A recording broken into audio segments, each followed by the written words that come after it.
diingat, yang dijadikan teladan panutan bagi anak-anak adalah kita, orang tuanya. Maka kita harus memberikan contoh yang benar, teladan yang benar, agar mereka mengikuti sesuai dengan syariat agama. Macam ini adalah azan zuhur berkumandang dari Masjid Istiqomah. Bapak di rumah memerintahkan anaknya suruh sholat zuhur berjamaah di masjid. Sementara anak ngelihat bapak saat itu sedang cuci motor. Kira-kira anak mau sholat berjamaah apa tidak? Yang dilihat, yang dicontoh adalah orang tuanya. Bu, berkumandang azan isya dari Masjid Istiqomah. Ibu matikan remote, suruh anak ibu sholat ke Masjid Istiqomah berjamaah. Sementara anak melihat ibu santai-santai saja di rumah. Kira-kira anak mau sholat berjamaah apa tidak? Yang dilihat, yang dicontoh, yang dijadikan panutan adalah orang tuanya, ibu bapaknya. Beginilah. Ya, silakan masuk. Bapak-bapak kasih ruang sama ibu-ibunya biar di dalam bisa ada masuk. Geser saja ada ke kiri.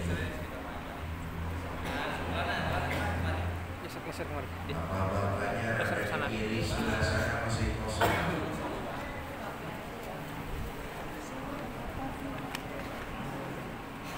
Ibu bapak, saudara-saudara kaum muslimin yang saya cintai, anak belahan jiwa, pelipur lara dan penyambung sejarah. Anak, tetapi bukan cuma itu, anak juga merupakan amanah yang Allah titipkan kepada kita.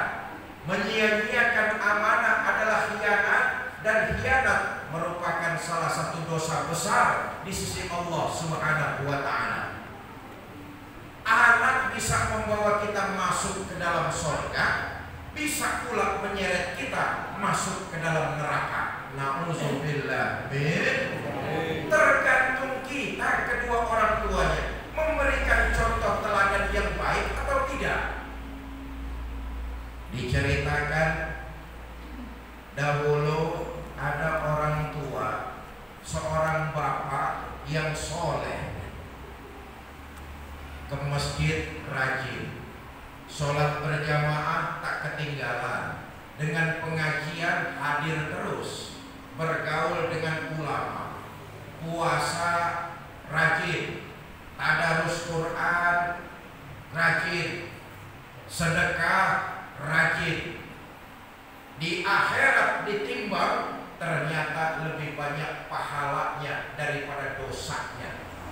Maka orang tua ini, si bapak ini, dipersilakan masuk ke dalam surga. Setelah si bapak itu disidang, giliran anaknya disidang.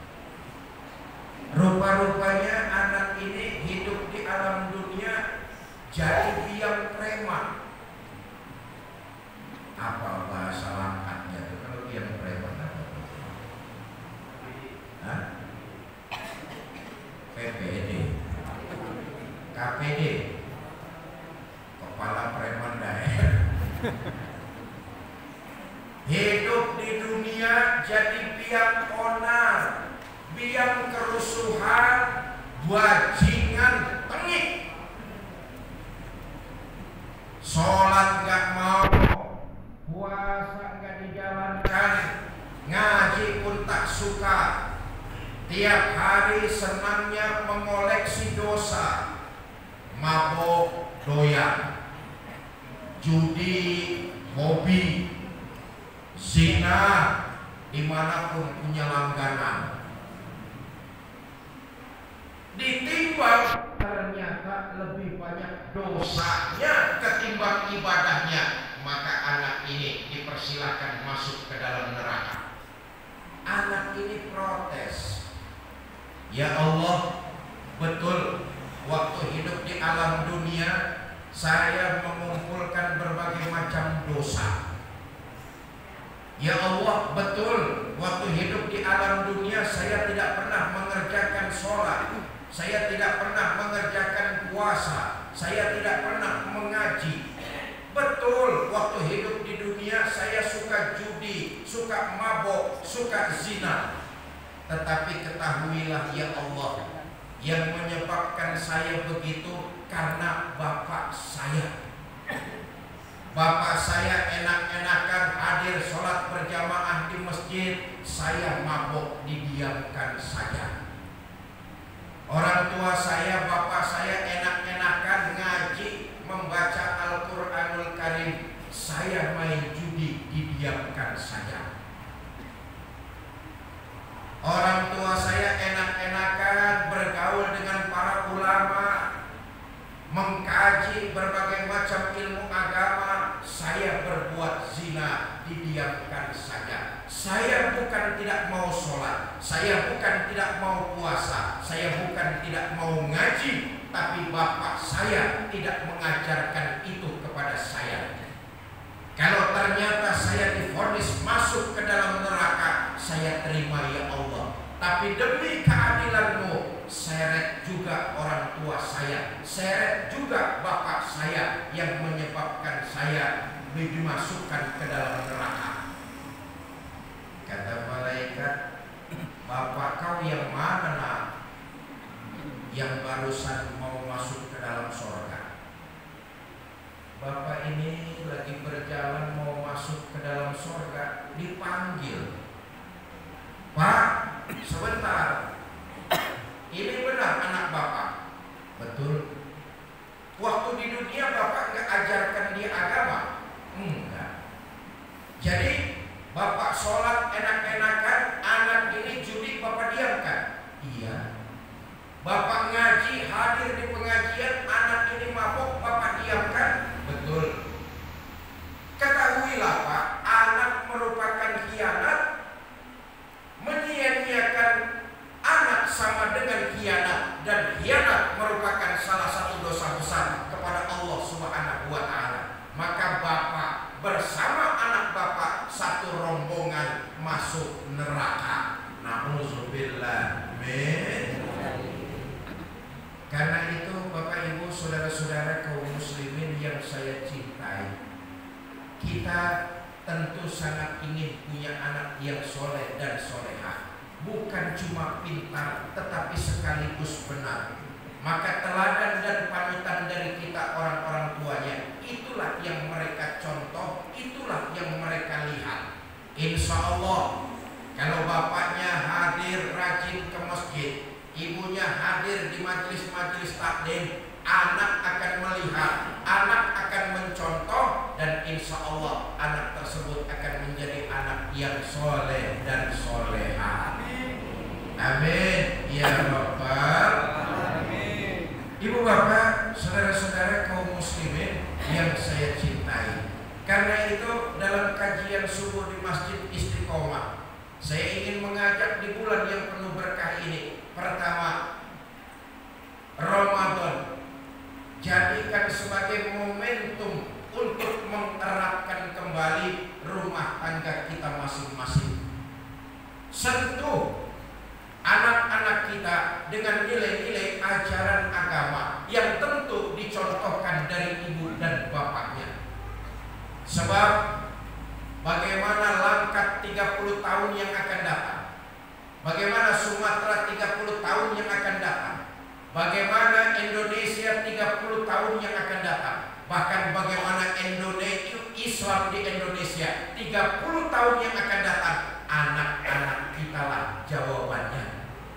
Tongkat estafet akan kita serahkan kepada mereka. Karena itu jangan cuma diisi otaknya, tapi juga hatinya dipenuhi dengan nilai-nilai iman.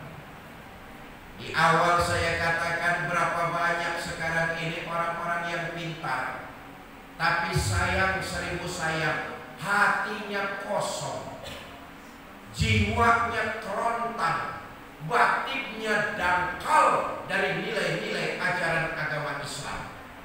Boleh jadi selama Ramadan mereka berpuasa, tetapi keluar dari Ramadan mereka tetap melaksanakan perbuatan-perbuatan keji. Na'udzubillah min. Ketahuilah, Ramadan bisa berhasil tanpa jelas akan kelihatan hasilnya begitu kita keluar dari bulan Ramadan menghadapi 11 bulan yang akan datang.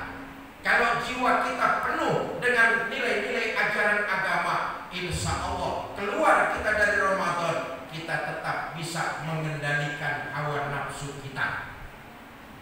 Tengok orang-orang pintar itu, boleh jadi mereka melaksanakan ibadah puasa, tapi begitu Ramadan berlalu tetap saja tidak mampu mengendalikan hawa nafsunya. Kenapa? Jiwanya kering, hatinya kerontang, batinnya dangkal dari sentuhan nilai-nilai ajaran agama.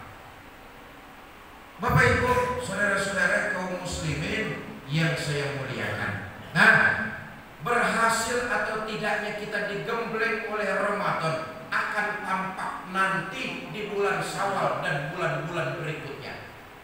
Bukankah Ramadan, puasa yang kita jalankan, melatih agar kita punya pengendalian diri yang tinggi, mampu mengendalikan diri, melawan hawa nafsu yang itu harus kita kendalikan dalam kehidupan kita. Ayo kita lihat, Bapak Ibu saudara-saudara, sekilas tentang Ramadan. Puasa yang kita kerjakan mengantarkan kita menjadi manusia yang bertakwa, punya kemampuan mengendalikan nafsu yang tinggi. Dari selesai sholat subuh tadi sampai nanti datangnya waktu maghrib, hal-hal yang halal kita bisa kendalikan, tidak kita dekati. Itu namanya puasa mengajarkan kita untuk mampu mengendalikan hawa nafsu. Air kelapa itu halal apa tidak itu? Halal, tapi datangnya waktu puasa tidak kita sentuh. Nanti saja, tunggu waktu maghrib. Betul apa tidak? Tempe halal apa tidak? Halal, nanti maghrib. Kolak halal apa tidak itu? Halal, nanti tunggu waktu maghrib.